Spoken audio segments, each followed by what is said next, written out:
New chapter পড়াবেন? হ্যাঁ, হ্যাঁ। আজকে নিউ চ্যাপ্টার পড়াবেন না, কিন্তু এনজাইম শেষ হয়ে আজকে গেছিল। হ্যাঁ, আজকে হলো ওই যে পড়াবো, কি বলে, নিউক্লিক অ্যাসিডটা পড়াবো। স্ক্রিন দেখা যাচ্ছে কিনা একটু বলো তো। আপু কোনো স্ক্রিন দেখা যায় না। হ্যাঁ, শেয়ার দিচ্ছি।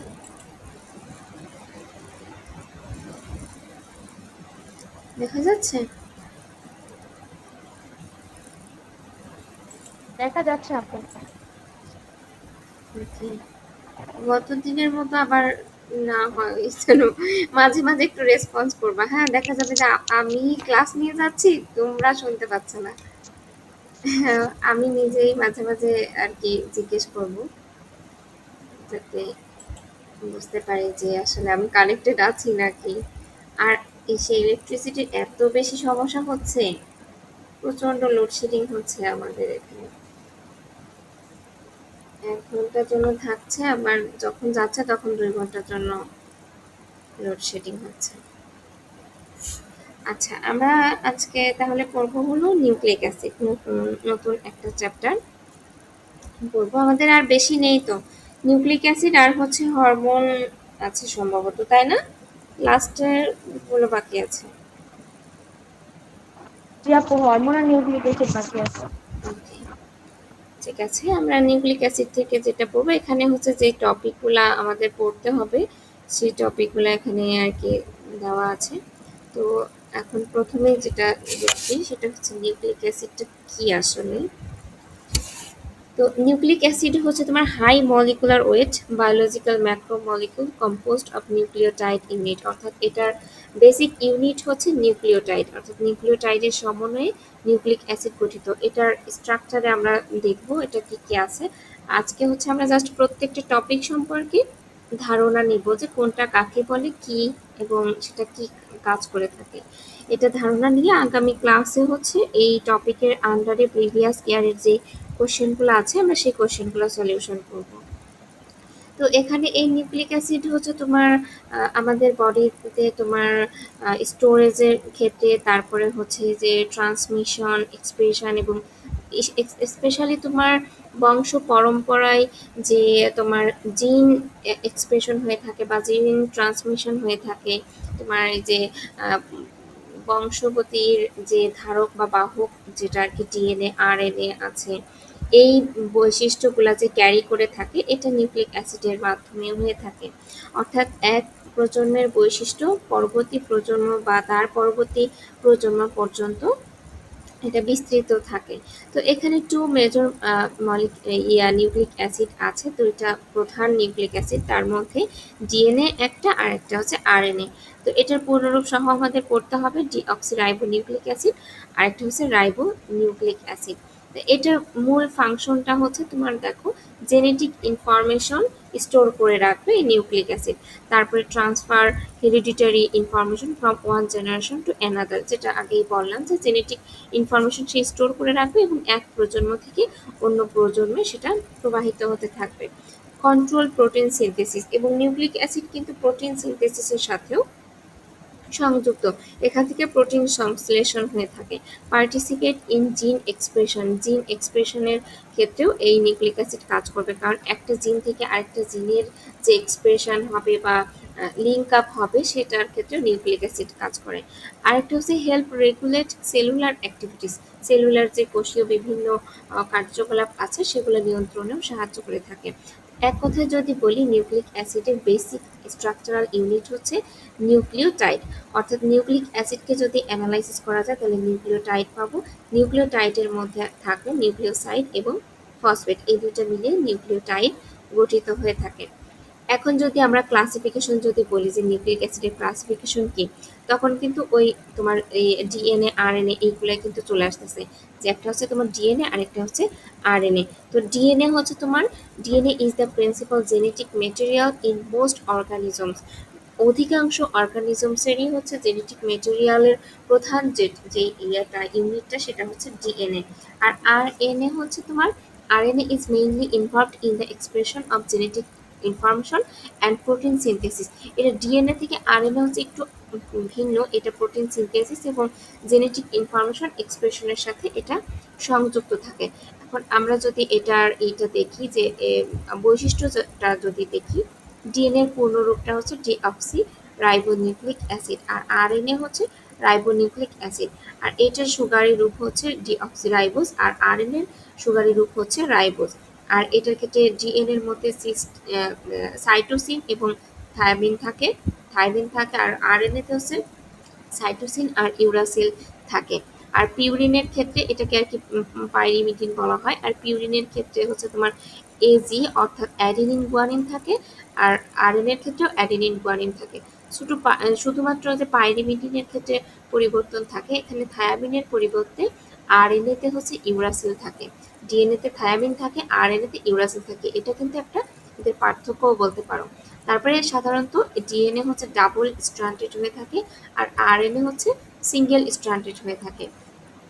তারপরে মেইন ফাংশন হচ্ছে জেনেটিক ইনফরমেশন স্টোর করে রাখে, আর আরএনএ হচ্ছে জিন এক্সপ্রেশন এবং প্রোটিন সিনথেসিসের ক্ষেত্রে কাজ করে থাকে। আর এটা লোকেশন হচ্ছে ডিএনএ লোকেশন নিউক্লিয়াসে হয়, আর আরএনএ নিউক্লিয়াস বা সাইটোপ্লাজমে হতে পারে। আর নিউক্লিক অ্যাসিডের যে কম্পোনেন্ট আছে, কম্পোনেন্টের মধ্যে প্রধান তিনটা কম্পোনেন্ট আছে। একটা হচ্ছে নাইট্রোজেনাস বেস, এরপরে হচ্ছে পেন্টোজ সুগার, আর একটা হচ্ছে ফসফেট গ্রুপ। এখন প্রথম যেটা আছে নাইট্রোজেনাস বেস যেটা, সেটা হচ্ছে আবার দুই ধরনের। এটা হচ্ছে তোমার একটাকে বলা হয় পিউরিন আর একটাকে বলা হয় পাইরিমিডিন। তো পিউরিনের মধ্যে যে একটু আগে আমরা যেটা দেখছিলাম যে এখানে ছিল পিউরিন আর পাইরিমিডিন, একটু বিস্তারিত দেখি। পিউরিনের মধ্যে হচ্ছে যেটা থাকে সেটা হচ্ছে অ্যাডেনিন আর হচ্ছে গুয়ানিন। আর পাইরিমিডিনের মধ্যে থাকে সাইটোসিন, থায়ামিন আর ইউরাসিল। যেখানে উল্লেখ করে দিয়েছি থায়ামিন থাকে হচ্ছে তোমার ডিএনএতে, আর ইউরাসিল থাকে হচ্ছে আরএনএতে। তাহলে পিউরিনের মধ্যে তোমার এজি আর পাইরিমিডিনের ক্ষেত্রে, অর্থাৎ তুমি এক কথা সংক্ষেপে যদি বলো তাহলে কাট, সিইউটি কাট। ঠিক আছে, সিতে সাইটোসিন, ইউতে ইউরাসিল, টিতে থায়ামিন, কাট। তাহলে পিউরিন আর পাইরিমিডিন গেল। তারপরে হচ্ছে পেন্টোজ সুগার। এই পেন্টোজ সুগারের মধ্যে তোমার ডিএনএ ধারণ করে থাকে হচ্ছে ডিঅক্সিরাইবোজ, আর আরএনএ শুধুমাত্র রাইবোজ সুগার ধারণ করে থাকে। আর phosphate group link nucleotides together through phosphodiester bond. এই ফসফোডাইএস্টার বন্ডের মাধ্যমে ফসফেট গ্রুপটা নিউক্লিওটাইডের সাথে সংযুক্ত থাকে। এখন নিউক্লিওসাইড আর নিউক্লিওটাইডের মধ্যে পার্থক্য কি? নিউক্লিওসাইড মানে আমরা বলেছিলাম নাইট্রোজেনাস বেস প্লাস সুগার, এই দুইটা মিলিয়েই হচ্ছে নিউক্লিওসাইড। আর নিউক্লিওটাইড হচ্ছে এই নিউক্লিওসাইডের সাথে যখন তোমার ফসফেট গ্রুপ যুক্ত থাকবে, সেটাই হচ্ছে নিউক্লিওটাইড হবে। ঠিক আছে, অর্থাৎ এক্ষেত্রে তোমার নাইট্রোজেনাস বেসও থাকবে, সুগারও থাকবে এবং এক্সট্রা ফসফেট থাকবে, তখন সেটাকে বলা হয় নিউক্লিওটাইড। এখন এটার যদি উদাহরণ বলি, অ্যাডেনিন আর হচ্ছে রাইবোজ মিলে অ্যাডিনোসিন, তারপরে হচ্ছে তোমার অ্যাডেনিন, রাইবোজ আর ফসফেট এএমপি যেটা, সেটা হচ্ছে নিউক্লিওটাইড হচ্ছে। এরপরে যদি আমরা স্ট্রাকচার, ডিএনএ স্ট্রাকচার বলি, এখানে আমি এই চিত্রটা নিয়ে আসতে ভুলে গেছি। চিত্রটা একটা ডিএনএ স্ট্রাকচার নিয়ে আসলে ভালো হবে।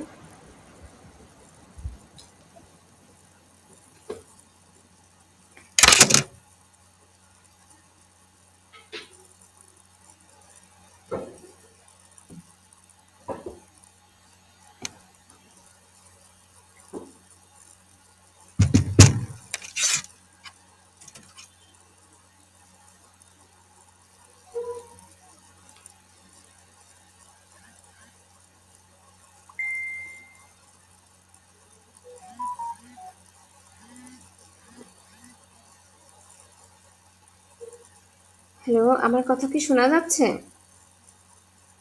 তানজিলা? শোনা আমাদের এখানে আবার ইলেকট্রিসিটি চলে গেছে।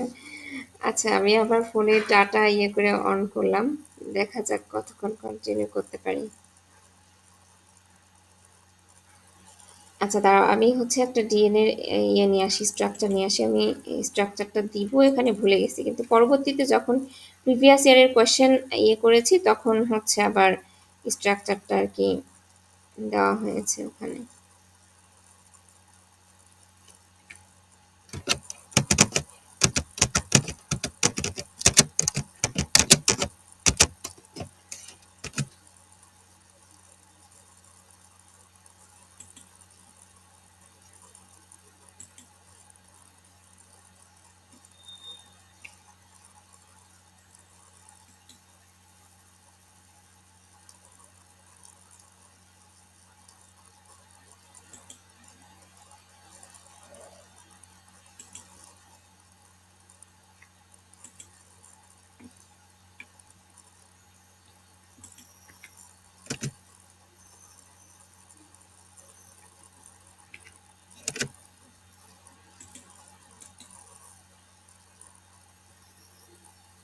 আপু স্ক্রিন দেখা যায় না। দাঁড়াও, আমি যে ওই ডিএনএ এর স্ট্রাকচারটা নিয়ে আসছি তো এর জন্য হচ্ছে মনে হয় অফ হয়ে গেছে। ওয়েট।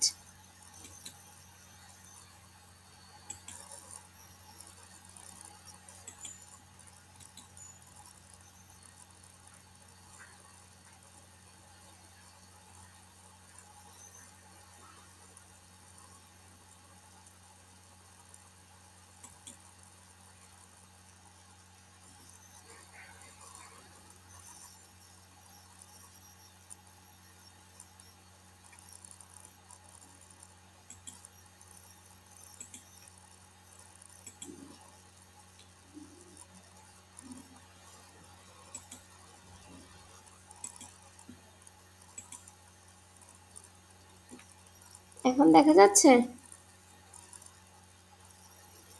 আপু এখন দেখা যাচ্ছে। ওকে। তো এখানে হচ্ছে যে ডাবল হেলিক্স যেটা হচ্ছে যে দুই ভাবে, এই যে দুইটা লেয়ার থাকবে, এটাকেই হচ্ছে ডাবল হেলিক্স বলা হয়, ডাবল হেলিক্যাল স্ট্রাকচার বলা হয়। তো এখানে প্রথমে যেটা দেখো, এখানে হচ্ছে এই যে তোমার এই যে তোমার এই যে এটি, দেখো এই যে ফসফেট গ্রুপ যুক্ত আছে ডিএনএ স্ট্রাকচারের। যদি আমি বাম সাইডের পার্টটা যদি দেখি, এই যে 5' এন্ড দেওয়া এবং 3' এন্ড দেওয়া, এরপরে হচ্ছে ফসফেট গ্রুপ আছে, তারপরে যে এটি সংযুক্ত আছে অ্যাডেনিন আর হচ্ছে থায়ামিন। তারপরে তোমার নিচের দিকে আবার সাইটোসিন আর হচ্ছে গুয়ানিন, এই দুইটা সংযুক্ত আছে। এটা হচ্ছে কমপ্লিমেন্টারি নাইট্রোজেনাস বেস, আবার যে সাইটোসিন গুয়ানিনের সাথে দুইটা সংযুক্ত আছে। এই তোমার এই যে হাইড্রোজেন বন্ডের মাধ্যমে এই যে একটা আরেকটার সাথে যে সংযুক্ত আছে। নিচের দিকে যে স্ট্রাকচারটা আছে, এই যে ডিএনএ ডাবল হেলিক্স, এই স্ট্রাকচারটাই আমাদের মূলত ভালো করে বুঝতে হবে। এখানে দেখো একটা হচ্ছে 3 ইঞ্চির একটা, আর একটা হচ্ছে 5 ইঞ্চির একটা, ঠিক আছে, একটা 3 আর হচ্ছে 5, এই দুইটার সমন্বয়ে আর কি ডাবল হেলিক্স হয়েছে। তো এখানে স্পাইরাল কয়েলের, প্রত্যেক স্পাইরাল কয়েলের তোমার দৈর্ঘ্য হচ্ছে 3.4 ন্যানোমিটার, এতটুকু পরিমাণে ইয়ে থাকবে। তো এখন আমরা এর স্ট্রাকচারটা একটু দেখি। DNA consist of 2 polynucleotide strands, দুই ধরনের থাকে। ডিএনএ ডাবল হেলিক্সের মডেলটা আর হচ্ছে ডিএনএ ওয়াটসন ক্লিকের মডেল, এই দুটোটা কি একই? হ্যাঁ হ্যাঁ, কথা জড়াই গেছে, আবার বলো তো আপু। ডিএনএ ডাবল হেলিক্স মডেল, আরেকটা হচ্ছে যে ডিএনএ ওয়াটসন ক্লিকের মডেল, এই দুটোটা কি একই? কোশ্চেনের উত্তর। তোমার কথা আমি স্পষ্ট বুঝতে পারছি না, তুমি একটু আবার রিপিট করো, না হয়তো একটু কমেন্ট ইয়ে তো এখানে মেসেজ দাও তো। আচ্ছা, কথা কেমন যেন অস্পষ্ট আসছে।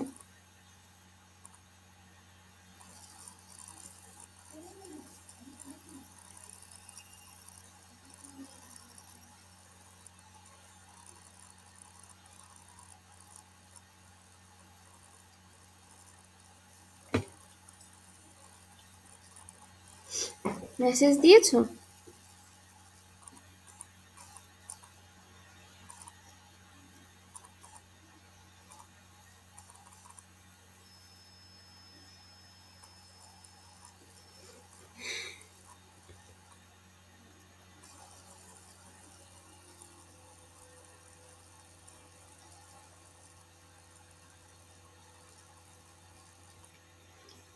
আমি এখনো কোনো মেসেজই দেখতে পাইনি আপু, তুমি কি মেসেজ দিয়েছো?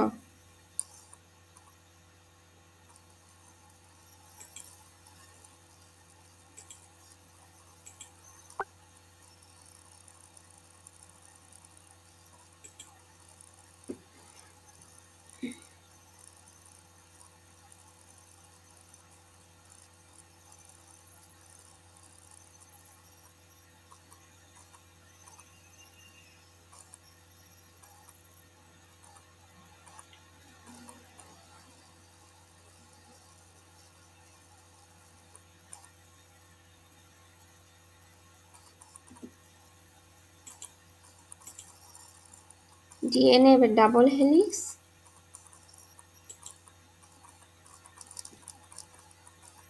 হ্যাঁ হ্যাঁ হ্যাঁ, ওয়াটসন ক্লিক আর ডিএনএ ডাবল হেলিক্সের মডেল একই, সেম।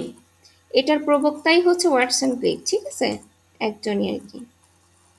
ওকে, এখন কথা বলো তো দেখি, শোনা যায় নাকি তোমার কথা? এই কোশ্চেনটাই জিজ্ঞেস করছিলাম আপনাকে। হ্যাঁ হ্যাঁ, ঠিক আছে, ওকে।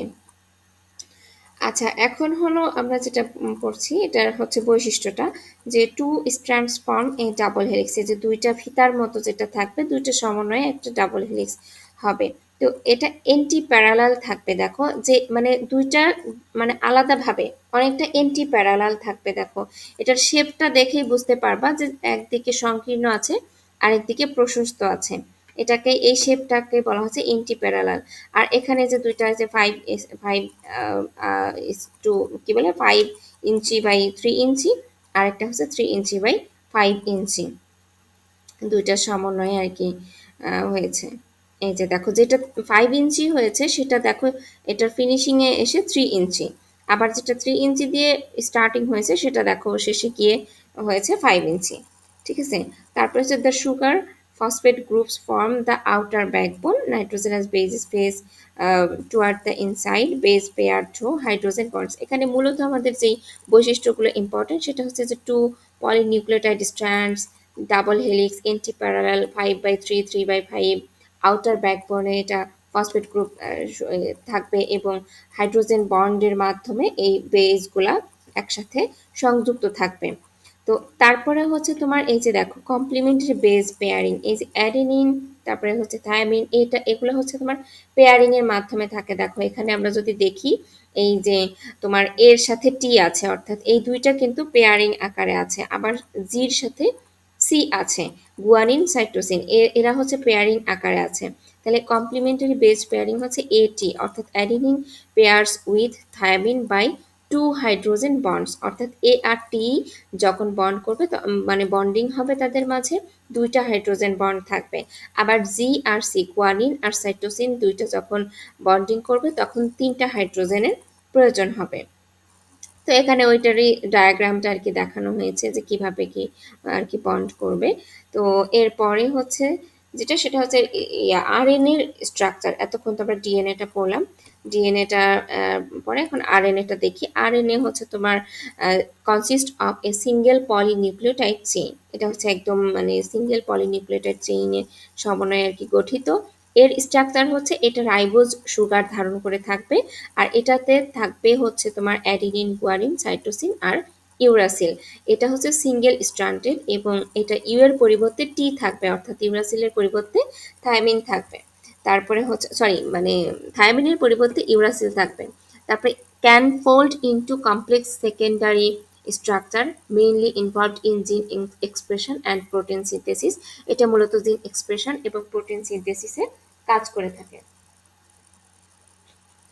এরপরে হচ্ছে এটার বেস পেয়ারিং এর ক্ষেত্রে এ কার সাথে পেয়ারিং করবে, এ হচ্ছে ইউ এর সাথে পেয়ারিং করবে, আর জি হচ্ছে সি এর সাথে পেয়ারিং করবে। আর এখন এই আরএনএ এর আমরা হচ্ছে ক্লাসিফিকেশন দেখব, এটা ইম্পর্টেন্ট। আরএনএ ক্লাসিফিকেশন অনেক সময় পরীক্ষায় আসে। এটা হচ্ছে মূলত 3 ধরনের হয়। প্রধানত আরএনএ হচ্ছে 3 ধরনের, একটা এমআরএনএ, আরেকটা টিআরএনএ, আর একটা হচ্ছে আরআরএনএ। অর্থাৎ এমআরএনএ মানে হচ্ছে মেসেঞ্জার আরএনএ, যেটা হচ্ছে এক একটা ইনফরমেশন বা সংকেত এক জায়গা থেকে আরেকটা জায়গায় বার্তা হিসেবে সরবরাহ করে থাকে। আর ট্রান্সফার যেটা মানে এক জায়গা থেকে আরেক জায়গায় সে ট্রান্সফার করে। আর রাইবোজোমাল আরএনএ যেটা হচ্ছে তোমার রাইবোজোমের ক্ষেত্রে প্রোটিন সিনথেসিসের ক্ষেত্রে কাজ করে থাকে। তো এখানে আমি যদি মেসেঞ্জার আরএনএ অর্থাৎ এমআরএনএটা যদি দেখি, ইন ডিটেলসে যদি একটু বলি, তাহলে এমআরএনএ হচ্ছে তোমার জেনেটিক ইনফরমেশন ক্যারি করবে ডিএনএ থেকে two the ribosome for protein synthesis. দেখো আরএনএ মানেই মনে করবে যে এটা হচ্ছে প্রোটিন সিনথেসিসের জন্য কাজ করবে, অর্থাৎ রাইবোজোম, আরএনএ মানেই হচ্ছে রাইবোজোম, এবং রাইবোজোম মানেই হচ্ছে প্রোটিন সিনথেসিস। এই জিনিসটা মাথায় রাখবে, তাহলে এর মূল ফাংশনটা কিন্তু প্রোটিন সিনথেসিসের দিকেই যাবে। তো প্রথম যে ফাংশনটা আছে সেটা carry genetic information from DNA, DNA থেকে এটা জেনেটিক ইনফরমেশন ক্যারি করবে। এরপরে provide the template for protein synthesis. এই যে দেখো এখন এর পরবর্তীতে সে প্রোটিন সিনথেসিসের জন্য কাজ শুরু করে দিল। তা প্রত্যেক আরএনএ কিন্তু এক একটা কোডন গঠন মানে এই ধারণ করবে। কোডন মানে হচ্ছে একটা মানে অনেকটা সাসের মতো, মানে সে তার স্পেসিফিক একটা স্ট্রাকচার থাকে, সেই স্ট্রাকচারটা ধারণ করে থাকে। তারপরে determines the sequence of amino acid in a protein, সে একটা সিকোয়েন্স অনুযায়ী সে প্রোটিন সিনথেসিস করে থাকে। তারপরে যেমন ডিএনএ থেকে প্রথমে সে এমআরএনএ করবে, তারপরে এমআরএনএ থেকে সে প্রোটিন সিনথেসিসের কাজ করে থাকবে। এরপরে হচ্ছে টিআরএনএ অর্থাৎ ট্রান্সফার আরএনএ। ট্রান্সফার আরএনএ হচ্ছে tRNA carries specific amino acid to the ribosome during protein synthesis. এই টিআরএনএ হচ্ছে একটা নির্দিষ্ট একটা অ্যামাইনো অ্যাসিড সে ক্যারি করবে, রাইবোজোমের কাছে সেটা সরবরাহ করবে এবং সেখান থেকে সে প্রোটিন সিনথেসিসের কাজটা করতে পারবে ইজিলি। তো এটার ক্ষেত্রে তোমার বৈশিষ্ট্য হচ্ছে স্মল আরএনএ মলিকিউল, এটা হচ্ছে স্মল আরএনএ মলিকিউল এবং এটার ক্ষেত্রে অ্যান্টিকোডন থাকবে। আমরা এমআরএন এর ক্ষেত্রে বলেছিলাম কোডন থাকবে আর এটার ক্ষেত্রে অ্যান্টিকোডন থাকবে। আর এটার ক্ষেত্রে হচ্ছে তোমার স্পেসিফিক অ্যামাইনো অ্যাসিড এটা ক্যারি করে থাকবে। আর একটা হচ্ছে রেকগনাইজেস the appropriate codon on mRNA, অর্থাৎ এমআরএনএ কোডনের হচ্ছে তোমার মানে সঠিক অ্যাপ্রোপ্রিয়েট যেই কোডনটা অর্থাৎ তার যে স্ট্রাকচারটা সেটাকে সে আইডেন্টিফাই করতে পারবে। এরপরে তাহলে এটার ফাংশন আমরা টিআরএনএ ফাংশন বলতে পারি যে অ্যামাইনো অ্যাসিড ক্যারিয়ার হিসেবে কাজ করে। তারপরে যেটা লাস্ট ওয়ান সেটা হচ্ছে রাইবোজোমাল আরএনএ অর্থাৎ আরআরএনএ। রাইবোজোমাল আরএনএ হচ্ছে রাইবোজোমের কম্পোনেন্ট, ঠিক আছে, রাইবোজোম মানেও কিন্তু সে প্রোটিন সিনথেসিসের দিকেই যাচ্ছে, একই পথের সারথি সবাই। তো এটার ফাংশন হচ্ছে তোমার forms the structural framework of ribosome. রাইবোজোমের ফ্রেমওয়ার্ক স্ট্রাকচারালি গঠনগত এটার একটা গাঠনিক উপাদান হিসেবে উপাদান প্রোডাকশনের জন্য কাজ করে থাকে, যেটা আবার রাইবোজোম প্রোডাকশন হয় সেখান থেকে আবার প্রোটিন সিনথেসিস হতে পারে। Helps position mRNA and tRNA, এটা আবার এমআরএনএ এবং টিআরএনএ কেও সাহায্য করে। Participates in peptide bond formation, যেহেতু প্রোটিন সিনথেসিস হচ্ছে সেহেতু পেপটাইড বন্ড ফরমেশনের ক্ষেত্রে এটা কাজ করতেই পারে। এরপর এসেনশিয়াল ফর প্রোটিন সিনথেসিস, একইভাবে এটা প্রোটিন সিনথেসিসের জন্য কাজ করছে, যেটা বারবারই বলে আসছে। তাহলে এক কথা আমরা বলতে পারি এমআরএনএ যেটা সেটা হচ্ছে মেসেজ সরবরাহ করে, টিআরএনএ যেটা সেটা ট্রান্সপোর্ট করছে তোমার স্পেসিফিক অ্যামাইনো অ্যাসিডকে, আর আরআরএনএ যেটা সেটা হচ্ছে রাইবোজোমের প্রোডাকশনের ক্ষেত্রে কাজ করছে।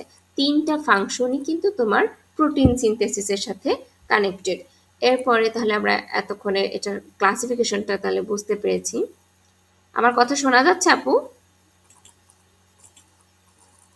হ্যাঁ, শোনা যায়। ওকে, আচ্ছা, এরপরে হচ্ছে আমরা যেটা পড়বো সেটা হচ্ছে জেনেটিক কোড। জেনেটিক কোড জিনিসটা কি? এটা হচ্ছে তোমার is the sequence of nucleotide bases.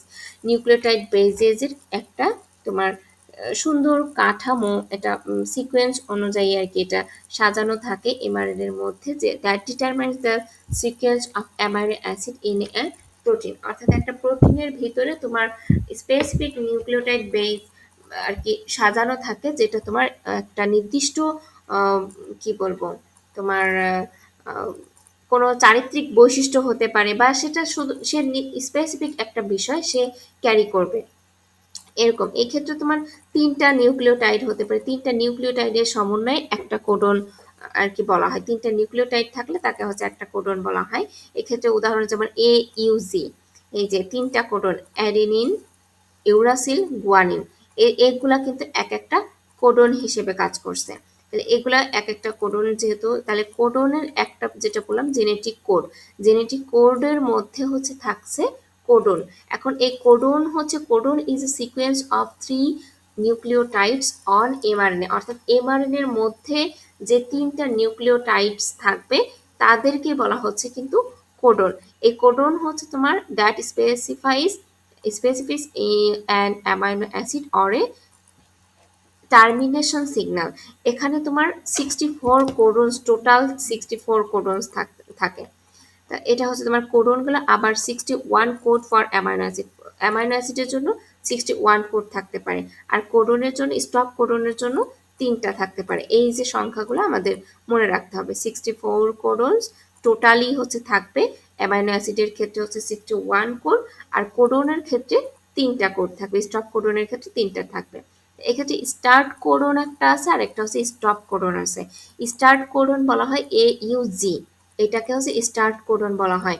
এটা মূলত হচ্ছে তোমার মেথিওনিনের ক্ষেত্রে, it usually codes for methionine. এটা হচ্ছে মেথিওনিনের একটা code that acts as the start signal for translation. ট্রান্সলেশনের একটা সিগন্যাল হিসেবে এই কোডনটাকে ব্যবহার করা হয়। আর স্টপ কোডন হিসেবে ইউএএ, ইউএজি অথবা ইউজিএ এইগুলো ব্যবহৃত হয়। This do not code for amino acids and signal termination of translation. এইগুলো কোনো তোমার অ্যামাইনো অ্যাসিড বা সিগন্যাল টার্মিনেশনের জন্য বা ট্রান্সলেশনের ক্ষেত্রে কোনো কোডকে নির্দেশ করে না। এটা হচ্ছে স্টপ কোডন বলা হয়।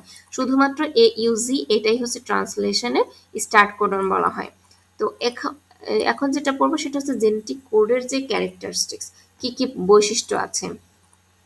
এটা হচ্ছে ট্রিপলেট বলা হয় জেনেটিক কোডকে।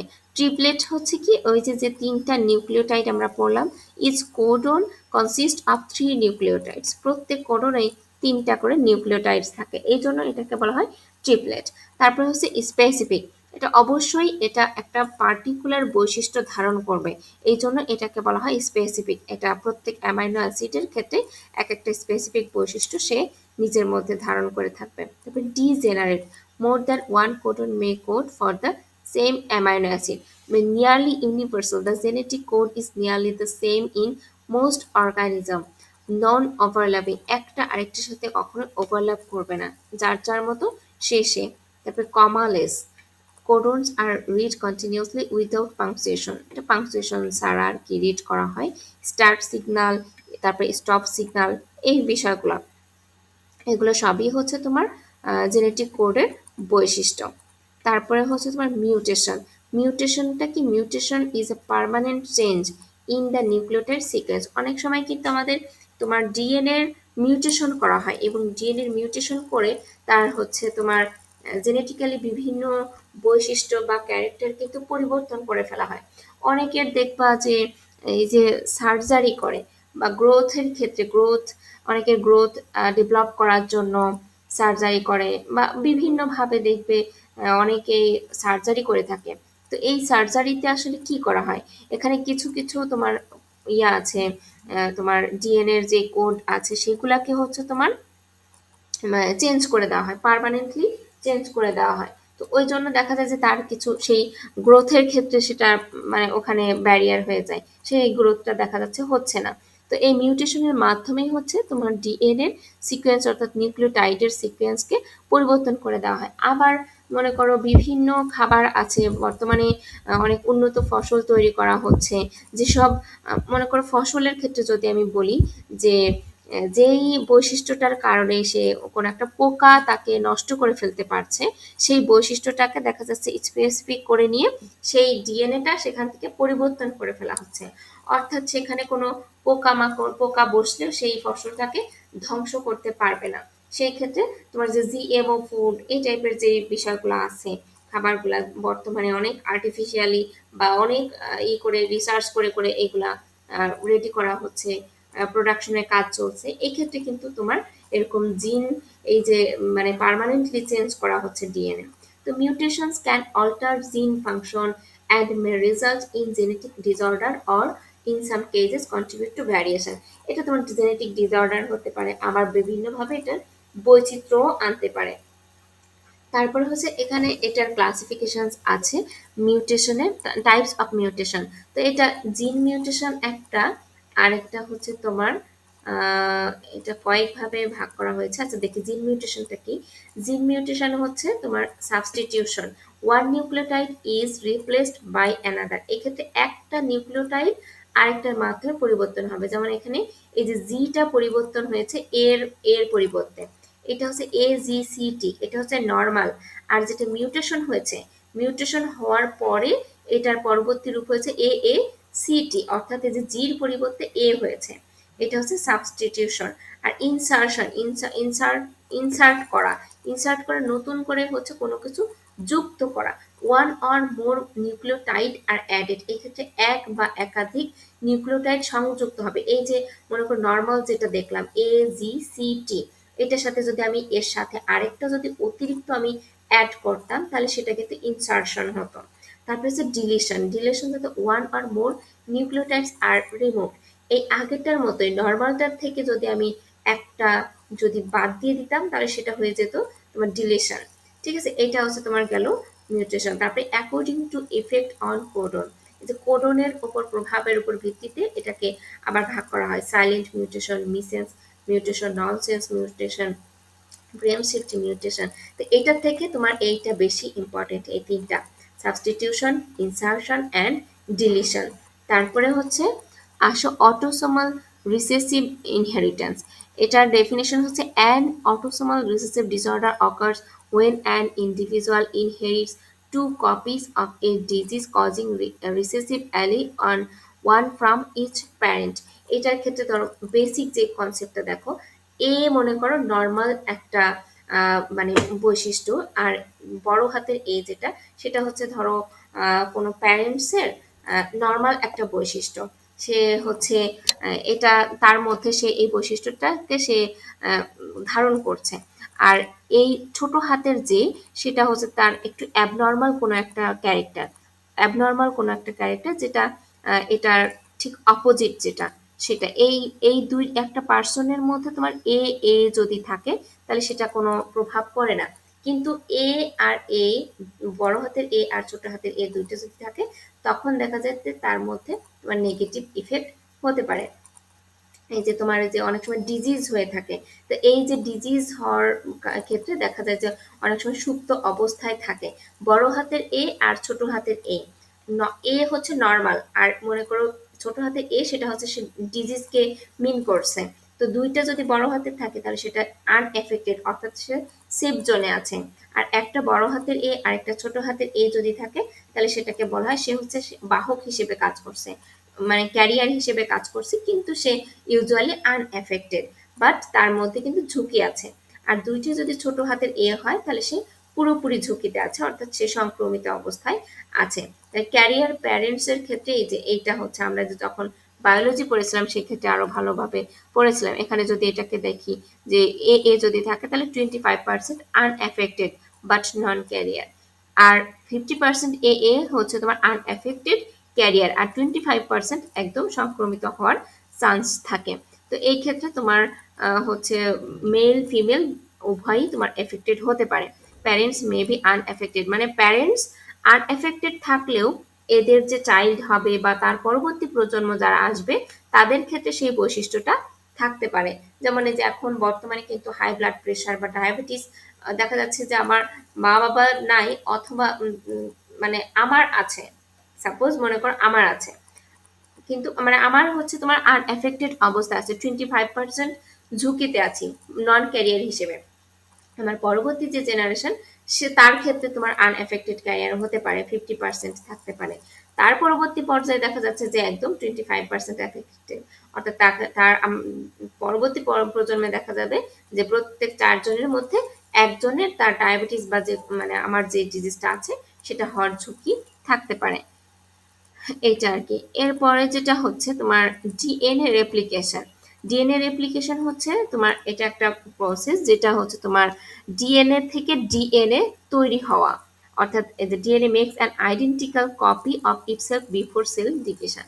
একটা থেকে আরেকটা তৈরি হয়, ডিএনএ থেকে ডিএনএ প্রোডাকশন যেটা। তো এটার আমার ইম্পর্টেন্স আছে, it ensures that genetic information is passed accurately to daughter cell. এই যে ডিএনএ থেকে ডিএনএ তৈরি হওয়া, এটা হচ্ছে এটার আবার গুরুত্বপূর্ণ ভূমিকা আছে, সেটা হচ্ছে তোমার এই যে জেনেটিক ইনফরমেশন একটা জেনারেশন থেকে আরেকটা জেনারেশনে যে পাস হচ্ছে, তো এই পাস হওয়ার জন্য মানে মাদার সেল থেকে ডটার সেলে যখন যাচ্ছে তখন সে একদম তোমার মানে অপরিবর্তনীয় অবস্থায় সে হচ্ছে সরাসরি ডিএনএ রূপান্তর হয়ে তারপরে সে যাচ্ছে।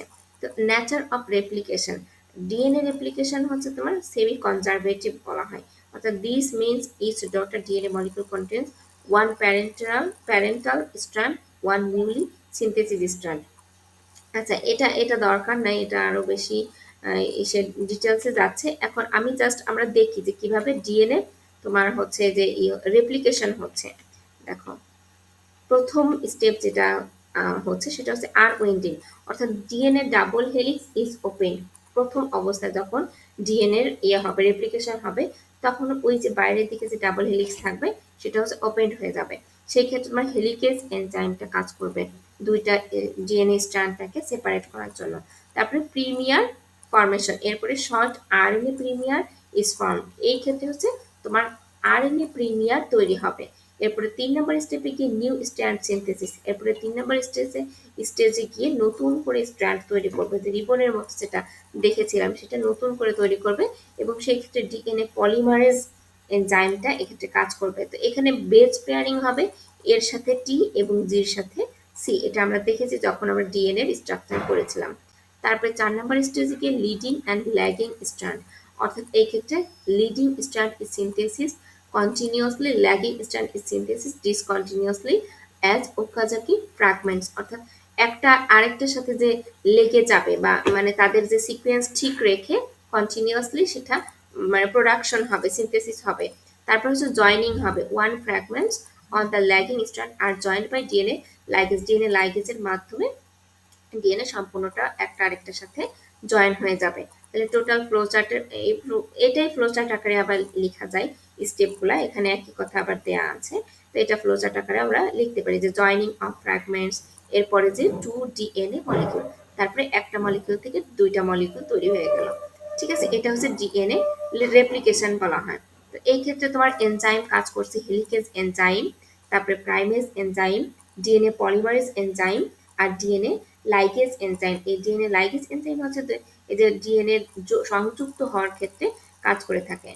তারপরে হচ্ছে ট্রান্সক্রিপশন, ট্রান্সক্রিপশন হচ্ছে আমরা এতক্ষণ পড়লাম ডিএনএ রেপ্লিকেশন, অর্থাৎ ডিএনএ থেকে যখন ডিএনএ তৈরি হয় সেটাকে বলে রেপ্লিকেশন। আর যদি বলি ট্রান্সক্রিপশন, সেটা হচ্ছে এটাও আরেকটা প্রসেস, সেটা হচ্ছে তোমার এই জেনেটিক ইনফরমেশনগুলো তোমার যে ডিএনএ থেকে আরএনএ তে কপি হয়।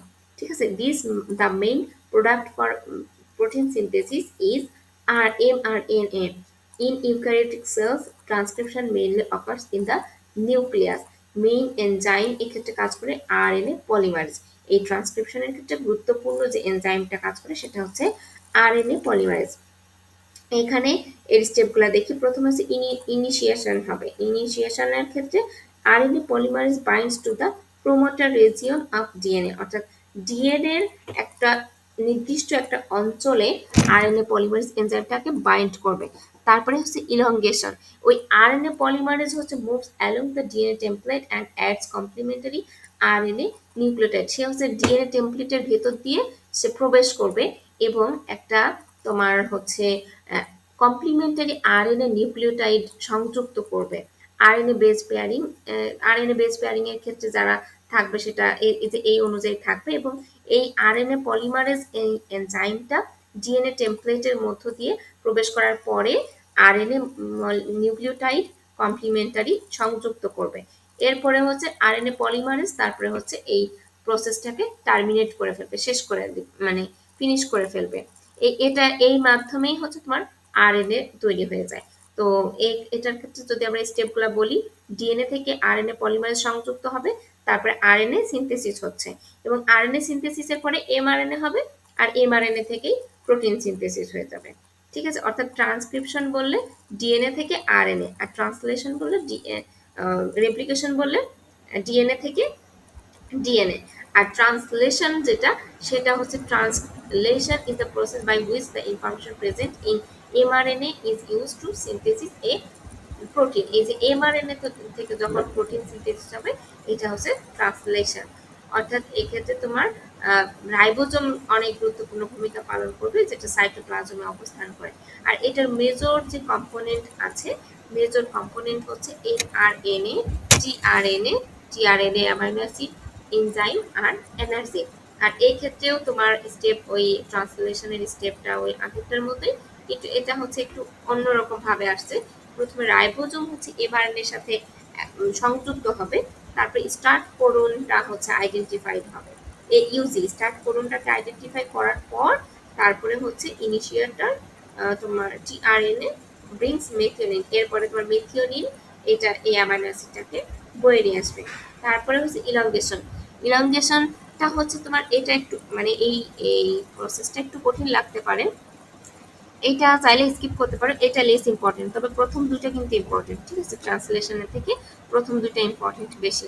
তারপরে হচ্ছে যেটা বলছিলাম ইলংগেশন, টিআরএনএ যেটা tRNA brings amino acid according to mRNA codon. Amino acid are joined by peptide bond. এই ইলংগেশনে গিয়ে তোমার হচ্ছে পেপটাইড বন্ডের মাধ্যমে একটা আরেকটা দুইটা অ্যামাইনো অ্যাসিড ধরো একটার সাথে আরেকটা লেগে যাচ্ছে, দ্য পলিপেপটাইড চেইন বিকেম লঙ্গার। এভাবে হচ্ছে পলিপেপটাইড চেইনটা অনেক বড় হয়ে যায়। এরপরে হচ্ছে টার্মিনেশন হবে, when the ribosome reaches এই স্টপ কোডন, তখন এটা টার্মিনেট হয়ে যাবে। যখন ওই রাইবোজোমটা স্টার্ট কোডন থেকে স্টপ কোডনে পৌঁছাবে, ঠিক তখনই এটা এই প্রসেসটা টার্মিনেট হয়ে যাবে। অর্থাৎ ডিএনএ থেকে এমআরএনএ হচ্ছে যেটাকে বলা হয় ট্রান্সক্রিপশন, এমআরএনএ থেকে রাইবোজোম হচ্ছে এটাকে বলা হয় ট্রান্সলেশন। তারপরে রাইবোজোম থেকে যখন অ্যামাইনো অ্যাসিড জয়েন করবে, অ্যামাইনো অ্যাসিড জয়েন করার পরে পলিপেপটাইড চেইন তৈরি হবে, সেটাই হচ্ছে তোমার ট্রান্সলেশন। পলিপেপটাইড চেইনের পরে ফাংশনাল প্রোটিন হিসেবে কাজ করছে। অর্থাৎ ট্রান্সলেশনের ক্ষেত্রে সংক্ষেপে যদি বলি এমআরএনএ থেকে প্রোটিন সিনথেসিস, এটা হচ্ছে তোমার ট্রান্সলেশন। এখন আসি প্রোটিন সিনথেসিস। প্রোটিন সিনথেসিসের ক্ষেত্রে দুইটা মেজর প্রসেস আছে, একটা হচ্ছে ট্রান্সক্রিপশন আর একটা হচ্ছে ট্রান্সলেশন। ট্রান্সক্রিপশন যেটা সেটা হচ্ছে ডিএনএ থেকে এমআরএনএ এর প্রসেস হওয়ার যে সিস্টেমটা, আর ট্রান্সলেশন হচ্ছে এমআরএনএ থেকে প্রোটিন সিনথেসিস, হচ্ছে ধাপে ধাপে। ঠিক আছে, অর্থাৎ প্রথমে হচ্ছে ডিএনএ থেকে এমআরএনএ হবে, এটাকে বলা হয় ট্রান্সক্রিপশন। আবার এমআরএনএ থেকে প্রোটিন যেটা হবে সেটাকে বলা হয় ট্রান্সলেশন। একটা ফিগারের মাধ্যমে আমরা দেখাতে পারবো। তারপরে এখন এই যে আমরা যেটা পড়লাম যে তোমার role of mRNA, tRNA, rRNA, এটা প্রোটিন সিনথেসিসের ক্ষেত্রে কি কাজ করে থাকে, এটা কিন্তু আগেই পড়েছি। তারপরে এটা আবার আলাদা করে এরকম পরীক্ষা আসতে পারে, তো এটা আলাদা একটা টপিক হিসেবে দেওয়া আছে। আমরা কিন্তু পড়ে এসেছি এমআরএনএ কি কাজ করে, যে জেনেটিক ইনফরমেশন সে ক্যারি করে। টিআরএনএ হচ্ছে তোমার রাইবোজোম প্রোডাকশনের ক্ষেত্রে, আর আরএনএ হচ্ছে প্রোটিন সিনথেসিসের ক্ষেত্রে কাজ করে। তো এখানে আবার এটা রিপিট হয়ে গেছে। এখন আসি প্রোটিন সিনথেসিসের আসলে কি ভূমিকা আছে, প্রোটিন সিনথেসিসের কি গুরুত্ব আছে, বা আদৌ কি প্রয়োজন আছে প্রোটিন সিনথেসিসের, বা নিউক্লিক অ্যাসিড প্রোটিন সিনথেসিস করে কি কাজ করে থাকে। এক্ষেত্রে প্রথম যেটা সেটা হচ্ছে গ্রোথ অ্যান্ড ডেভেলপমেন্ট। গ্রোথের ক্ষেত্রে তোমার প্রোটিন প্রয়োজন, ডেভেলপমেন্টের ক্ষেত্রেও প্রোটিন প্রয়োজন। Proteins are required for the growth and repair of tissues. তারপরে এনজাইম প্রোডাকশন করতে, many enzymes are proteins and regulate biochemical reaction. Enzyme প্রোডাকশনের ক্ষেত্রে অবশ্যই প্রোটিনের প্রয়োজন। এরপর hormone production, some hormones are proteins or peptide. কিছু হরমোন আছে তারা প্রোটিন অথবা পেপটাইড। তারপরে structural function, protein such as collagen, keratin provide structural support. এরপর transport, protein such as haemoglobin help transport substance. এরপর ইমিউনিটির ক্ষেত্রেও কাজ করবে, antibodies are proteins involve in immune defence. তারপরে muscle function, contractile proteins are essential for muscle movement. Cellular regulation, proteins act as receptors, channels, regulators and signaling molecules. এটা cellular রেগুলেশনের ক্ষেত্রেও এই তোমার প্রোটিনটা কাজ করে থাকে।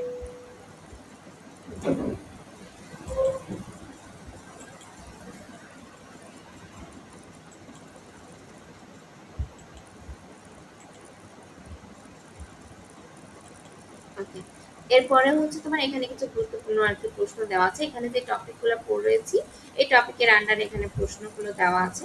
মোটামুটি আমাদের আজকে হচ্ছে এখানে এটা সম্পর্কে এই টপিকটা সম্পর্কে আমরা ওভারভিউ একটা ধারণা পেলাম। এখন আমরা আগামীকাল হচ্ছে এই টপিকের আন্ডারে যে প্রশ্ন আছে সেই প্রশ্নগুলো সম্পর্কে অ্যানালাইসিস করব এবং উত্তরগুলো সেগুলো দেখব। ঠিক আছে, এখন বলো কোনো সমস্যা আছে? তানজিলা? না আপু, কোনো সমস্যা নেই। আচ্ছা ঠিক আছে, যদি তাহলে কোনো সমস্যা না থাকে তাহলে আজকে আমরা ক্লাসটা এখানেই আপু তাহলে কালকে কি ক্লাস নিবেন? ক্লোজ করি। হ্যাঁ, কালকে ক্লাস নিব।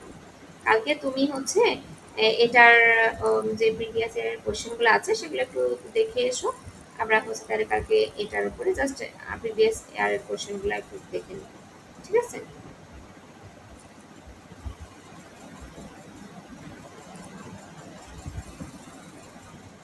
ওকে, ঠিক আছে, তাহলে আজকে তাহলে রেখে দিলাম। হ্যাঁ, ভালো থাকো তাহলে।